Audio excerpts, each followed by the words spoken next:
Okay, fantastic. It's 3 p.m. Let's get started. Good afternoon, everyone. My name is Levine. I'm the founder of a company called Xccelerate, and I'm also the vice president of AI Society. It gives me absolute pleasure and honor to be collaborating with South China Morning Post on the launch of their new AI report and to have a very lively discussion with three very esteemed panelists today from different parts of Asia to discuss the current situations and also to provide insight on how AI as a technology can allow us. So to all of you out there, it's been an absolute pleasure to have so many attendees from all parts of the world to join this live stream. It will be recorded, so if some of you have a request, we'll pass that to you later. Format for today, we want to keep it very lively between the three panelists and myself on a variety of different topics, talking about the sort of paradigm shifts that AI is seeing in areas like healthcare, manufacturing, finance, and what this means for us as a business, as a society, and as government. And then the last 15 minutes, we invite anyone from the attendees list to open up Q&A to particular members of our panelist crew. At about 4, we'll stop sharp. So with that in mind, it's my absolute pleasure to get started, and perhaps we could just start with a quick intro from each of the three panelists. Maybe Sarah, you could get us started. Hi everyone, I'm Sarah Dai. Sarah, we can't seem to hear you. Hello, can you hear me now? Hello? I can hear her. Hello? I can hear you.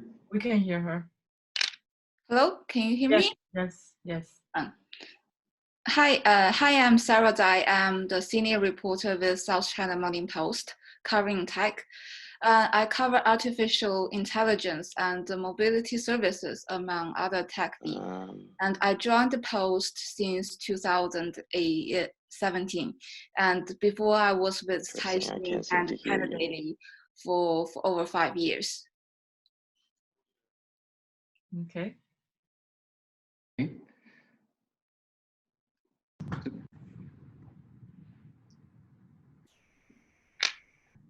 So how do you want to make a start?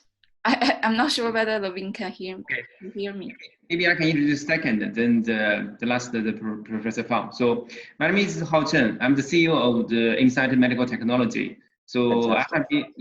I finished my PhD degree in computer science from the Chinese University of Hong Kong. So I stayed at Hong Kong for 5 years, focusing on the artificial intelligence in medical image analysis. Specifically, so after the graduation, I founded the Insight Technology with my professor supervisor, Professor Heng from CVHK. So we focus on the, utilizing artificial intelligence techniques into the health field, especially for the medical image analysis.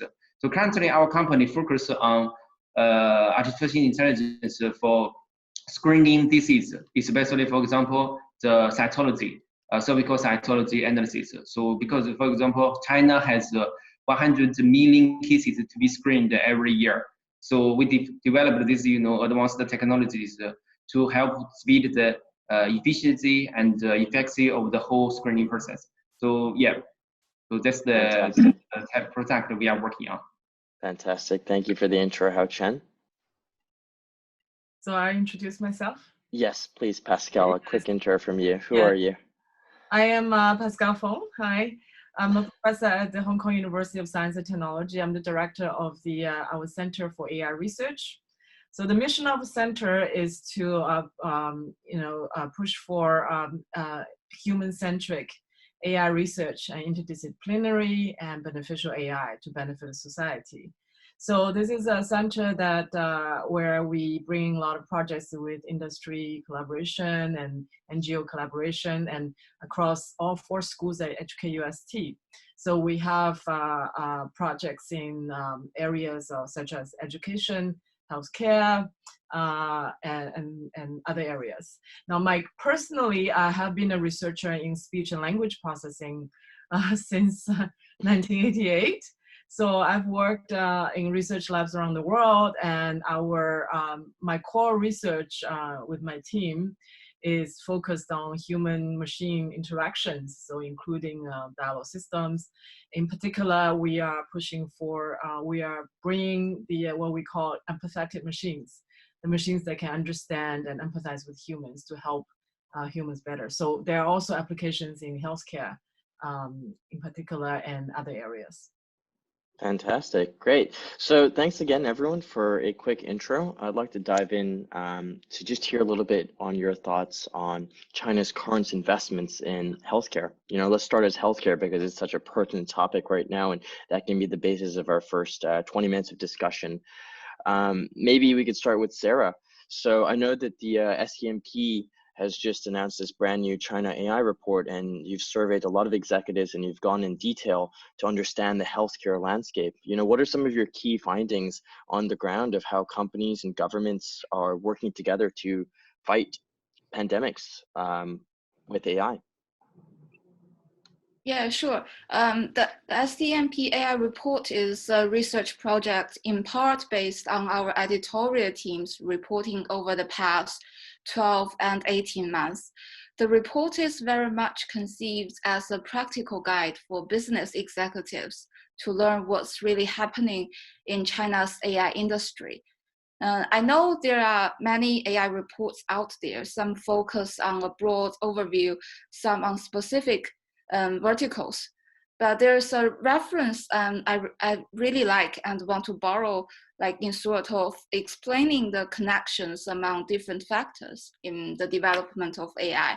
If we liken the process of algorithm creation as cooking a meal, then data is the raw material, computing power the stove fire, and deep learning framework and other coding tools, the pot to contain them together, while programmers and data engineers would form the kitchen crew.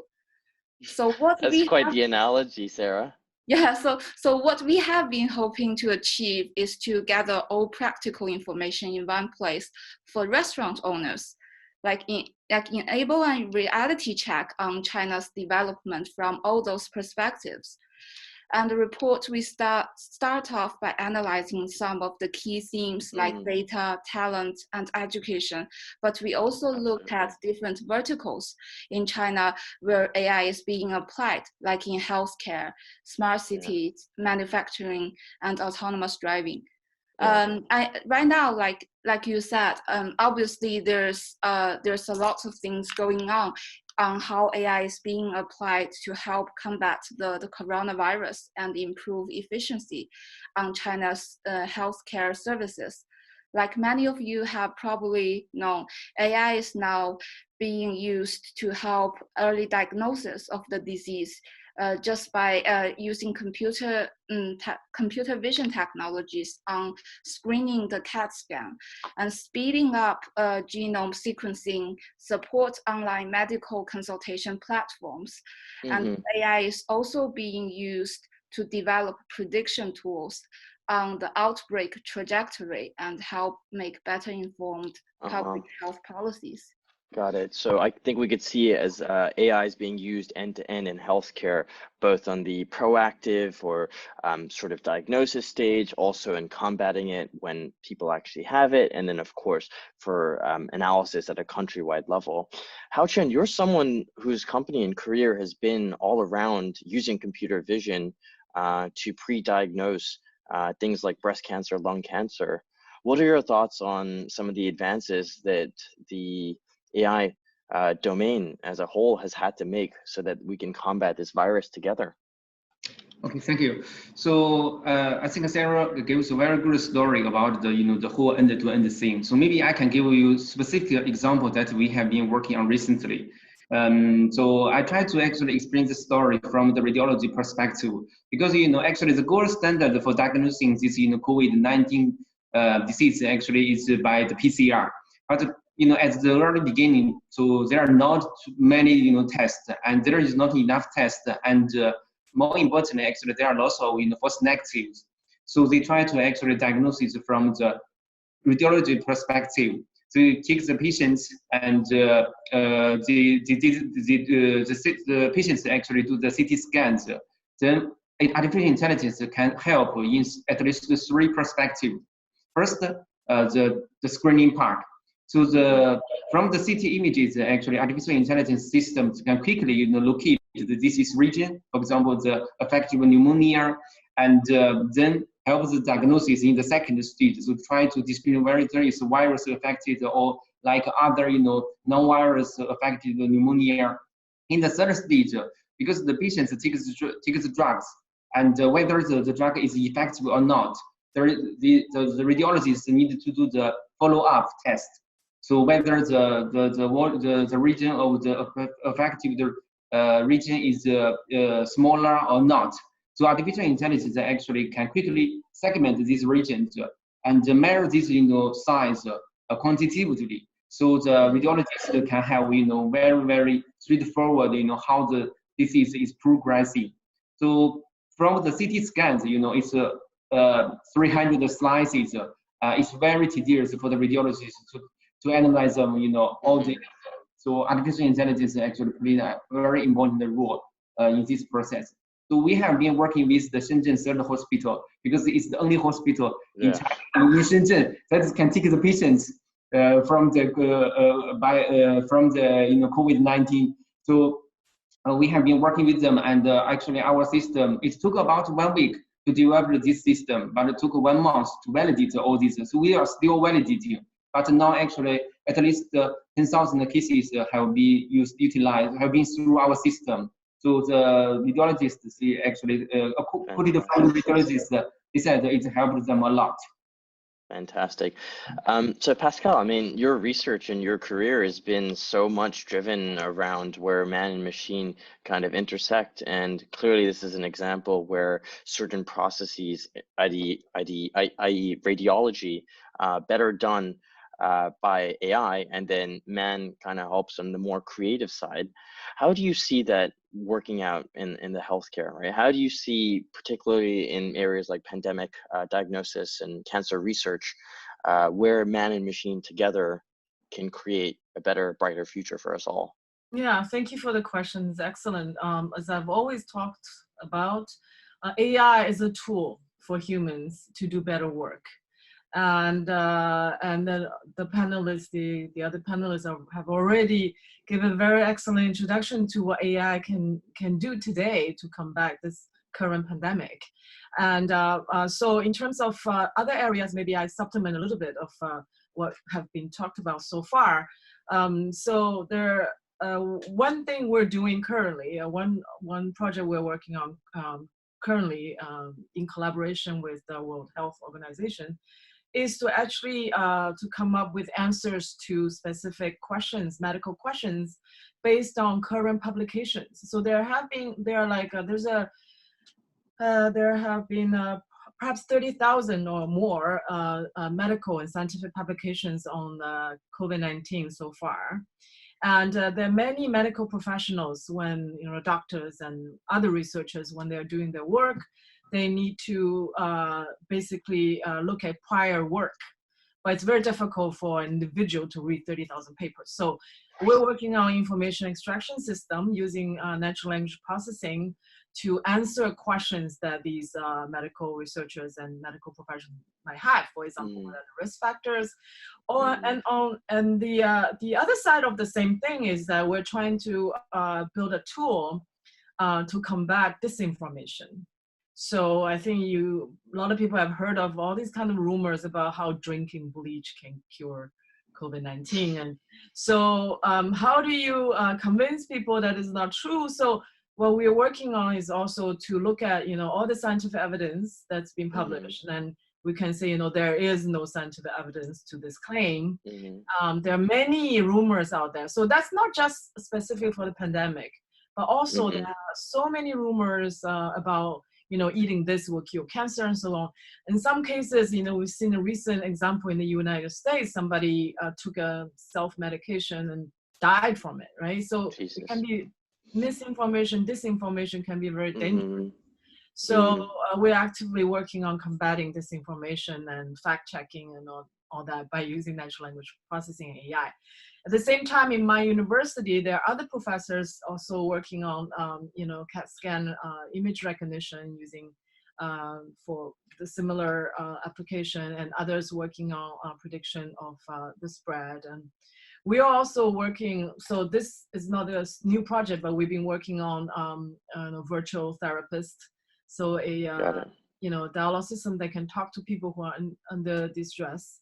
And Mm-hmm. today a lot of people, they're cooped up at home, very bored around the world. So can we do something for them? And can we detect that somebody is having trouble handling the stress and so on? Yeah. I'd like to zoom out again. So if we talk to Sarah, and then from like a bird's eye view, you're seeing that AI is being developed by universities, by private companies, working in sort of partnership with public institutions, with the government, with hospitals. What are you seeing as some of the best practices for when these partnerships work well? And this is open to both Sarah and Hao Chen.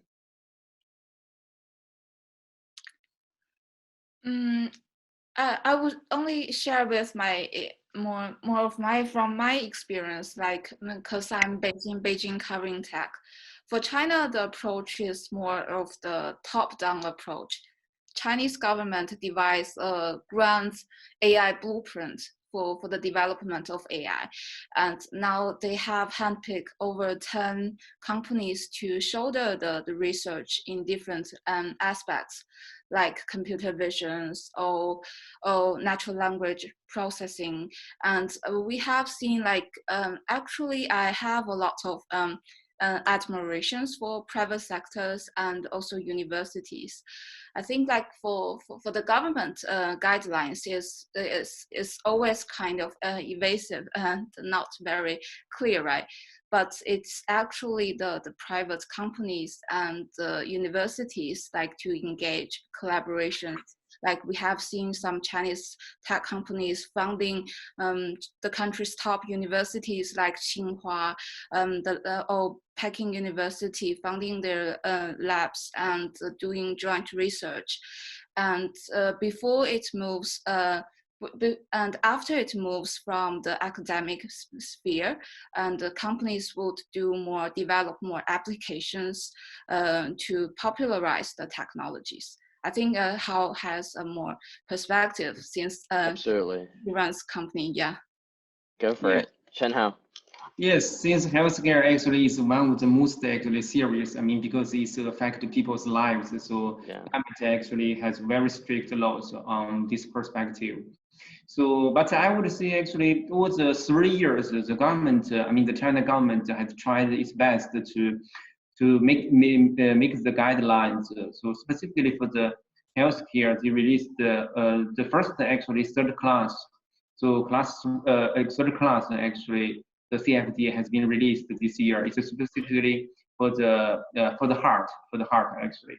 So I would say it's from a good perspective. So at least the government actually released a very good signal. So artificial intelligence working on the in the healthcare can submit their applications or products. So the government actually review it, and then what you need to do. The clinical trials, so very serious clinical trials, and how it will affect people's lives, and how to avoid the accident. So as long as actually you make a very cautionary procedures for this, so you can get it approval.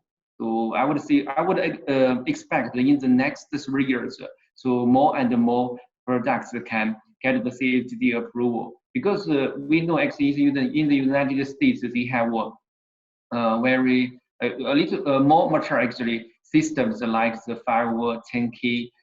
So the product can refer to this system, and then compare with the existing products, and then get their products on the market. So I would say if China government can push this a little bit forward, that would be excellent. Mm-hmm. So that would within the next 2 years, so the situation would be much better for the private companies. Got it. So on that note, and one of the questions that also came from someone who's watching this stream right now, from Vic Hung, and one of the things that I was going to ask as well is, where do we see kind of the stride when it comes from private companies like yours, Hao Chen, and academia, right? Whose responsibility is it to create certain standards? Whose responsibility is it to drive those standards forward when it comes to finding the gaps for man and machine to work together for a better healthcare system? So if I may, there Please. are actually standards committees. In China, Chinese government set up in early 2018 a standards committee centralizing. There have been standards committee in different industries in China, but in 2018 they set up a centralized sort of standards committee for AI, and they work with different companies in China and different universities in China to come up with the initial white paper. And they've since published a second white paper, I believe. And there's a standards committee in China working on that. At the same time, there are professional organizations such as the Institute of Electrical and Electronic Engineering, which is IEEE, the biggest professional organization in the world today. And they also have a standards committee, the ISO standards committee. So these are, professional standards committee where people work on having this AI standards for different industries. At the same time, I've always been a proponent of industry-specific standards.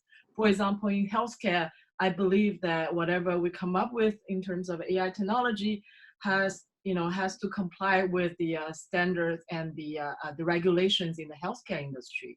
So Dr. Chen just mentioned that anything we do with AI has to pass a very stringent set of tests that it has to meet the standards set by the healthcare industry. So I think it's multi-stakeholder kind of multi-stakeholder effort, and there are different committees working on different aspects of AI standards. Got it. Hao Chen, do you want to add to that in terms of what that means for a practical roadmap? Yes, actually, Professor Feng has already gave a very good, clear roadmap. So from the industry perspective, first, actually, of course, the government can lead a committee, and the committee actually, of course, from different roles, including the professional, the academic, and also the industry, and also the user, especially, for example, the radiologist or the cytologist, and how they feel about this. They make this guidelines.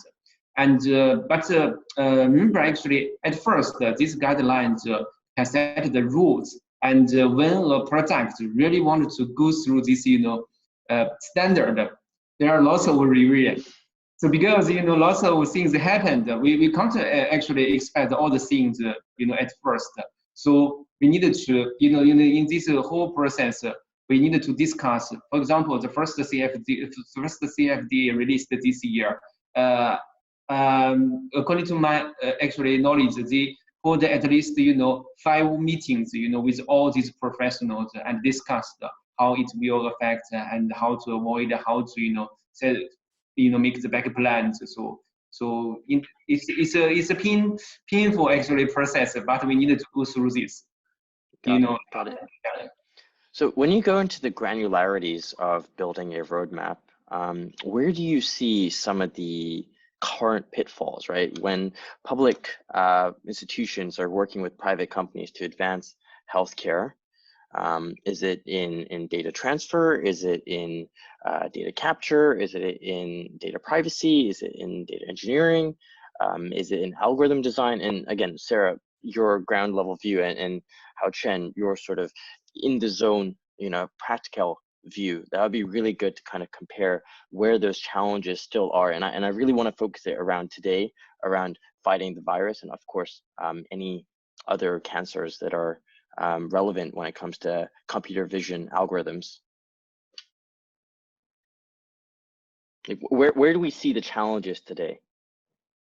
You mean from the algorithm perspective, or from the adoption of all these different tools? Of course, regulation, partnerships between the private and the public have to happen. But where do we currently still see challenges, right? Is it lack of talent? Is it lack of data?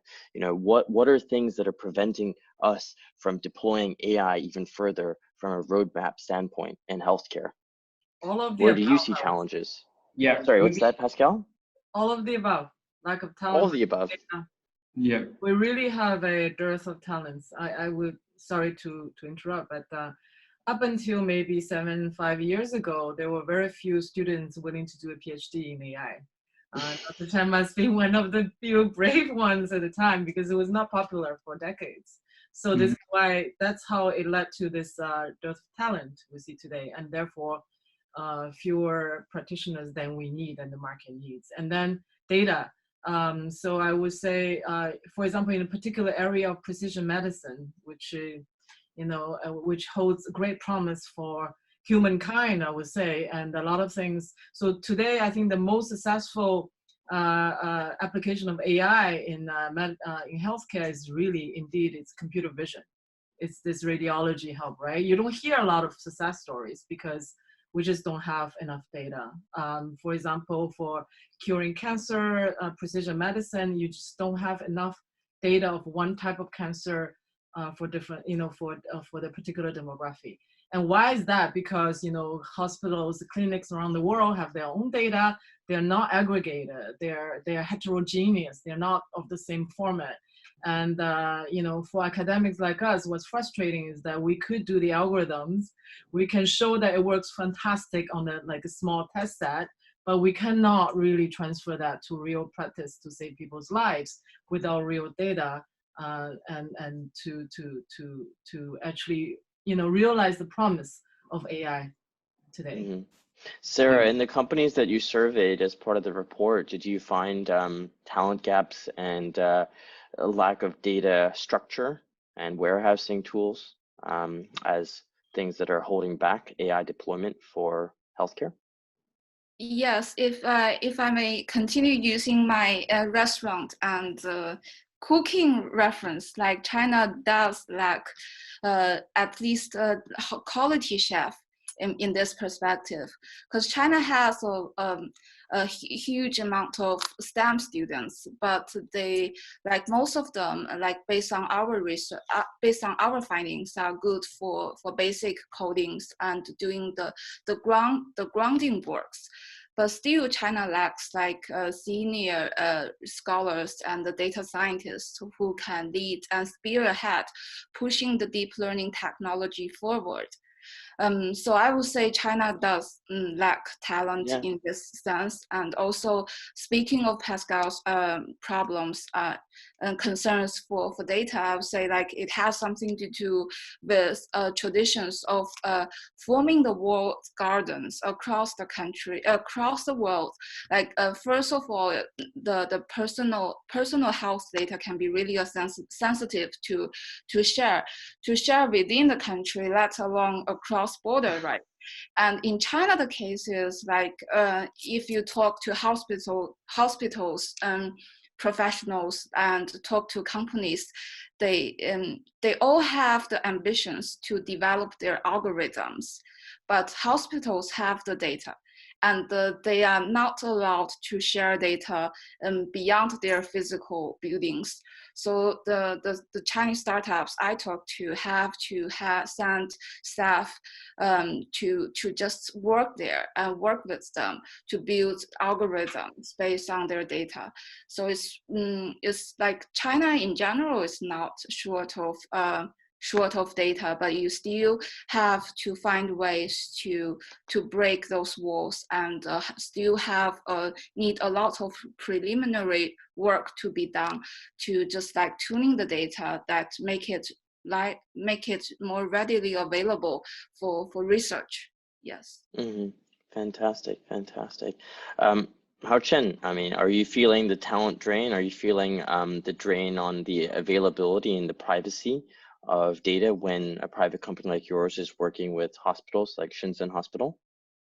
Yes, actually. So actually, I love academic. So because previously my dream actually wanted to become a professor. But when this artificial intelligence trend actually comes up, so I decided to enter into the industry because I wanted to work with real large scale data set. So that's my actually motivation. So currently we are working with a large scale data set, but I already see lots of challenges. It's not easy. It made me realize that was not easy at all. So first, as we said, data privacy. So in China, I would say actually also the government is conservative. So the hospitals would like to actually work with academic or industry to actually make full use of this data set, as long as all the sensitive information actually are removed. Yeah, this is the bottom line. This is the bottom line actually. So, and second, actually, I would say